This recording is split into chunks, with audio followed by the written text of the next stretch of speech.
শাবান মাসে যখন রাসূল সাল্লাল্লাহু আলাইহি সাল্লাম একটানা সিয়াম রাখতেন, ওই টাইমটাতে আমি সুযোগ পেয়ে রমাদানের ভাঙ্গা সিয়ামগুলো কি করতাম। এখন আপনাদের প্রশ্ন, তাহলে কি মা আয়েশা রাদিয়াল্লাহু আনহা তিনি কি শাওয়ালের সিয়াম কোনোদিন রাখেননি? এটাই হলো আসল কথা। আল্লাহর রাসূল সাল্লাল্লাহু আলাইহি সাল্লাম মৃত্যুর আগ পর্যন্ত মা আয়েশা কখনো শাওয়ালের সিয়াম রাখতে পারেননি।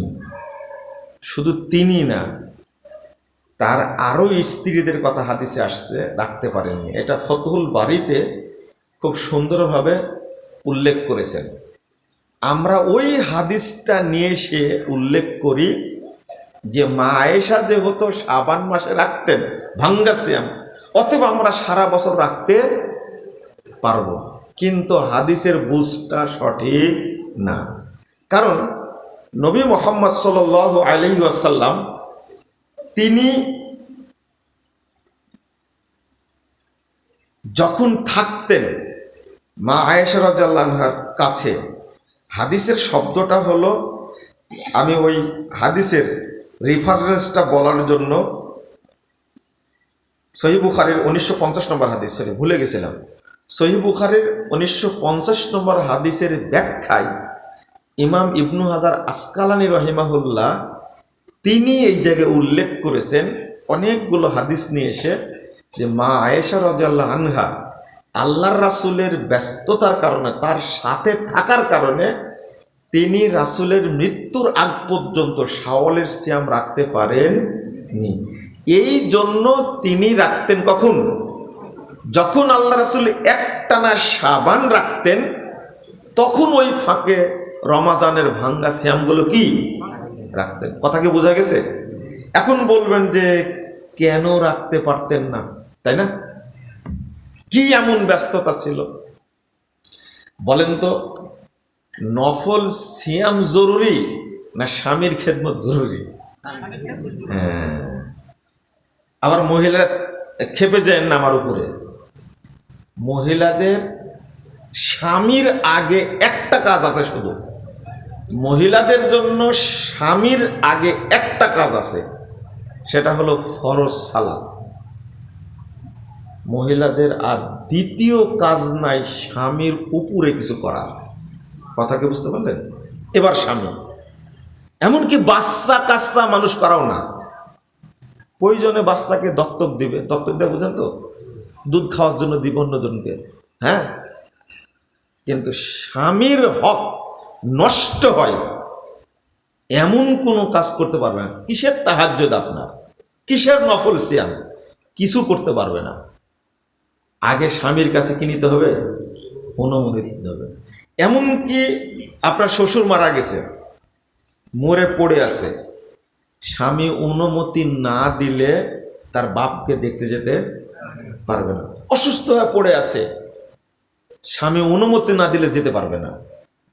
বিয়ের পরে বাপ মায়ের কোনো অধিকার থাকে না, সব অধিকার কার থাকে? স্বামীর।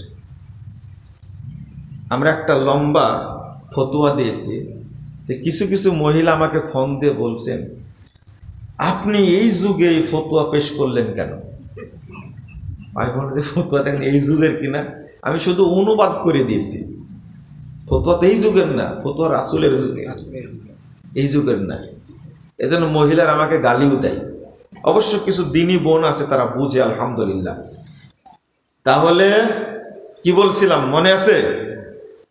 মহিলাদের দায়িত্বের মধ্যে স্বামী ছাড়া উপরে একটা কাজ আছে, সেটা কি? ফরজ সালাত। সুন্নাত পড়তে পারবে না, বুঝেন না কথা?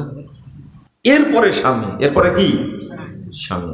কারণ রাসূল সাল্লাল্লাহু আলাইহি ওয়াসাল্লাম বলছেন, যদি আল্লাহ ব্যতীত অন্য কাউকে সেজদা করার হুকুম থাকতো, নির্দেশ দিতাম, তাহলে কাকে সেজদা করতে হতো?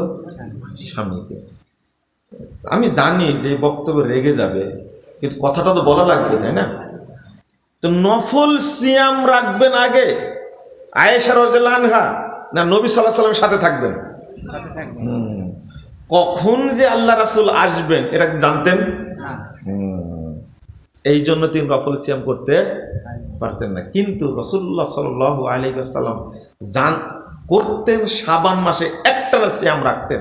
তখন সব স্ত্রী জানতেন এখন কি তিনি সিয়াম রাখবেন। এখন আমরা কি ছাড় পেয়ে গেছি, আমরা এখন কি ওই রমাদানের ভাঙ্গা সিয়ামগুলো কি করতে পারবো, রাখতে পারবো। বুঝটা ঠিক হয়েছে তো? বুঝেছেন তো? এই বুঝটা হলো সালাফদের বুঝ, কিন্তু আমরা হুজ্জতি করে হাদিসটা পেশ করছি। শুনেন, হাদিস নিজের মতো বোঝাটাও কুফরি। কথা কি বোঝা গেল? কোরআনের আয়াত নিজের মতো বোঝাটাও কুফরি, মানুষ কাফের হয়ে যাবে।